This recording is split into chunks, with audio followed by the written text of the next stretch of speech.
Time to Spy, Understanding the Representational Power of SNNs in Discrete Time 논문을 소개해 보겠습니다. 이 논문은 SNN의 표현력을 시간 관점에서 분석한 이론 논문입니다. 최근 SNN은 에너지 효율성과 뉴로픽 컴퓨팅에서의 활용 가능성으로 인해서 활발히 연구되고 있습니다. 하지만 SNN의 이론적인 이해는 아직 부족한 상황입니다. 이 SNN이 어떤 함수를 표현할 수 있는지, 그리고 시간, 즉 레이턴시가 표현율이 어떤 영향을 미치는지에 대한 분석이 부족합니다. 또한 기존 연구들은 Continuous Time SNN이나 특정 인코딩 방식 중심으로 이루어져 있어서 실제 구현과의 괴리가 좀 존재합니다. 그래서 이 논문에서는 Discrete Time LIF 기반 SNN의 표현력을 이론적으로 분석하고 레이턴시와 뎁스의 역할을 규명하는 것을 목표로 합니다.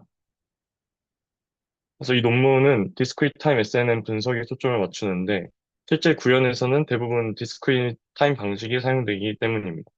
그래서 분석 대상은 LLF 뉴런 모델이고 입력은 시간에 따라 변하지 않는 스태틱 인풋을 사용합니다. 그래서 동일한 입력이 여러 타임 스텝 동안 반복적으로 처리되는 구조고 이러한 설정을 통해서 SNN의 표현력을 분석합니다. 그래서 이 논문에서는 다음 세 가지 질문을 하고자 하는데 첫 번째가 SNN은 어떤 함수를 표현하는가? 그리고 레이턴시는 어떤 역할을 하는가?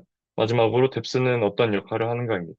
그래서 이후 내용은 이 세 가지 질문에 대한 답을 중심으로 진행됩니다.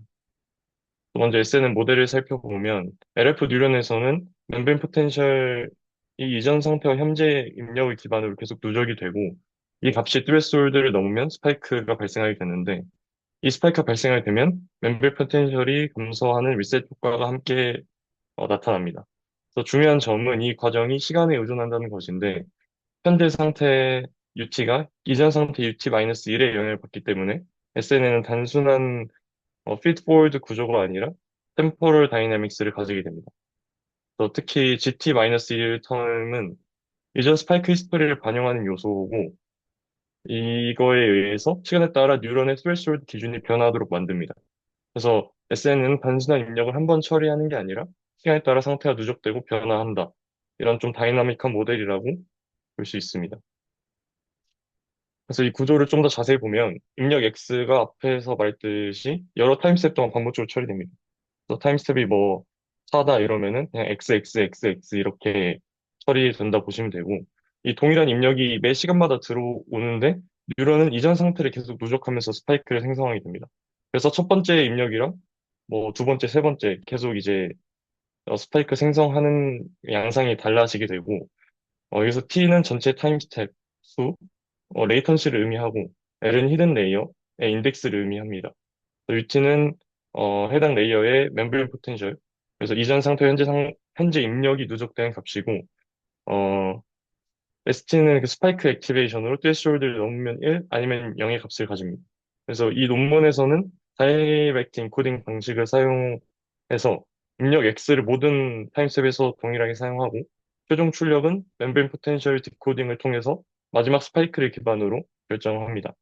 그래서 같은 뉴런이라도 시간에 따라 서로 다른 상태를 가지게 되고 이로 인해서 시간 축 자체가 모델의 표현력에 중요한 역할을 하게 되는 것이 핵심입니다. 그래서 이제 SNN이 어떤 함수를 표현하는지 보겠습니다. SNN의 출력은 입력 공간을 여러 영역으로 나누는 형태를 가지게 되는데 각 영역 자체는 이제 뉴런의 스파이크 패턴에 의해 결정이 됩니다. 그래서 동일한 스파이크 패턴을 가지는 입력은 동일한 출력을 생성하게 됩니다.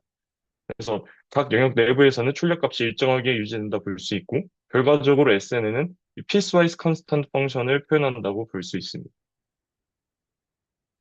다음으로 이제 시간과 뎁스의 역할도 비교해 보면 타임 스텝, 즉 레이턴시가 증가하면 새로운 디시전 바운더리가 생성되면서 입력 공간이 세밀하게 분할됩니다.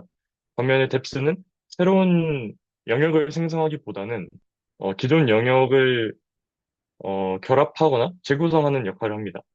그래서 SNN의 표현력 증가에 있어서는 그 핵심 요소가 뎁스가 아니라 레이턴시라고 보는 것이 핵심입니다.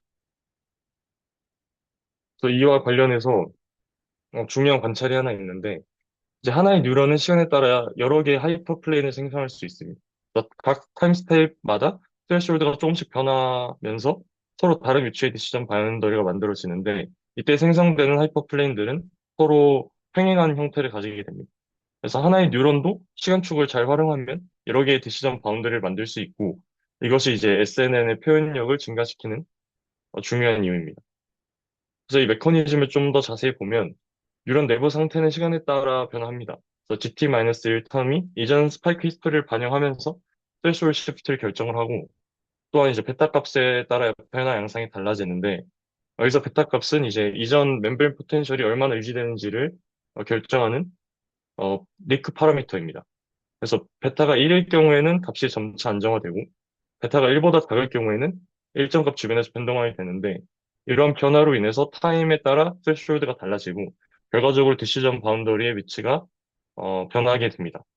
그래서 시간 증가가 새로운 영역 생성으로 이어지게 된다라고 보시면 될 것 같습니다.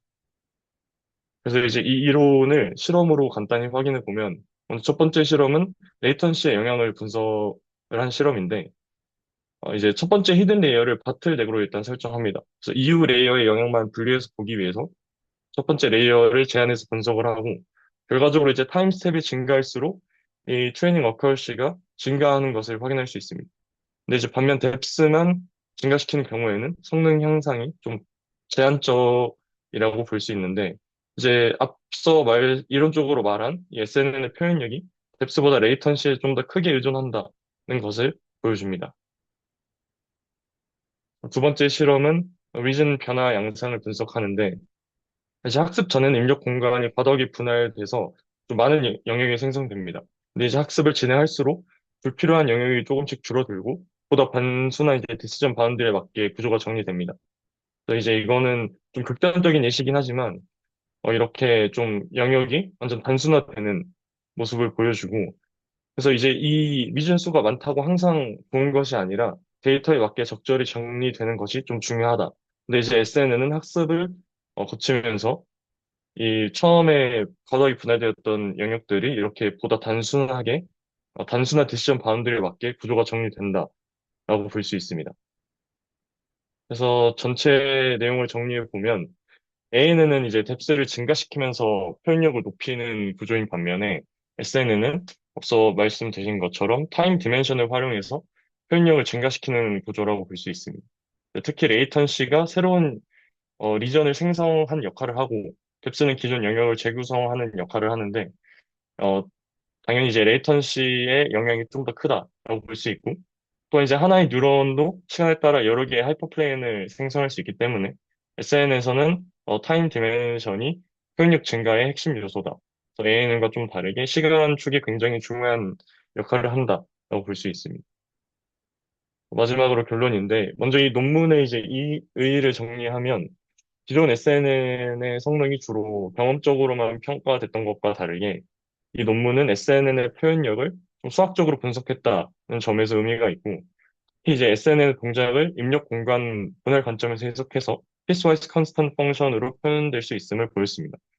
그래서 레이턴시가 또 증가할수록 새로운 디시전 바이너리가 생성되면서 표현력이 향상된다는 걸 이론적으로 규명을 했고 반면 뎁스는 새로운 영역을 생성하기보다는 기존 영역을 결합하는 멀지하는 역할을 했다는 점을 통해서 레이턴시와 뎁스의 역할을 명확히 구분했습니다. 그래서 또 이제 discrete time LFSN이 임의의 연속 함수를 근사할 수 있다는 점도 이론적으로 보였습니다. 그래서 이 부분은 논문에서 그렇게 강조한 부분은 아닌데 이 discrete time LFSN이 이 계단 형식이 이제 좀 많이 쪼개지면 이미 이제 연속 함수도 근사할 수 있다는 점도 언급이 되어서 또 봤고 이제 한 개도 이야기를 하자면 이제 먼저 다이렉트 인코딩과 스태틱 인풋 아웃풋이 좀 굉장히 단순화된 과정을 사용하고 있기 때문에 이제 실제 SNN과는 차이가 좀 있을 수 있습니다. 그래서 디스크리트 타임 LF 모델이 한정된 분석이기 때문에 다른 뉴런 모델로의 일반화에는 한계가 있지만 이제 목적 자체가 디스크리트 타임 LF 모델의 분석이었기 때문에 이는 좀 어느 정도 상쇄가 된다 생각하고 표현력에 대한 이론적 분석도 제공을 했지만 이제 실제 태스크와의 성능 또는 이제 실제 태스크의 실험 결과 이런 것들이 좀 부족하기 때문에 좀 더 확장을 해볼 필요가 있다 생각합니다. 그리고 이제 이 앞서 설명한 그 실험들도 주로 저차원 및 이 토의 데이터셋을 기반으로 분석이 이루어졌기 때문에 이제 고차원 데이터에 대한 적용성에도 좀 제한이 있을 수 있습니다. 또 레이턴시를 증가시키면 표현력이 향상되지만 그에 따른 당연히 계산 비용 증가 문제도 존재하기 때문에 이 부분도 좀 고려해 볼 만합니다. 발표는 여기까지입니다. 질문 있으시면 해주시면 감사하겠습니다.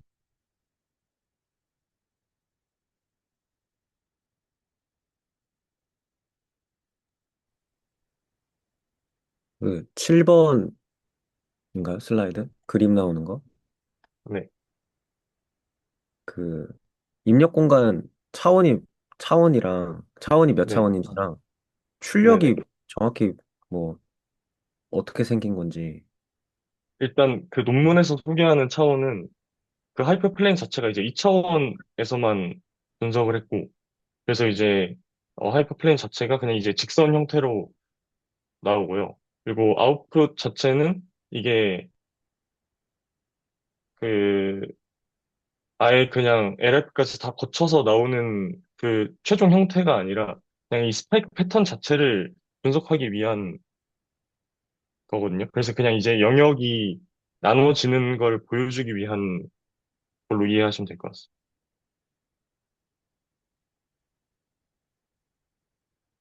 네, 감사합니다.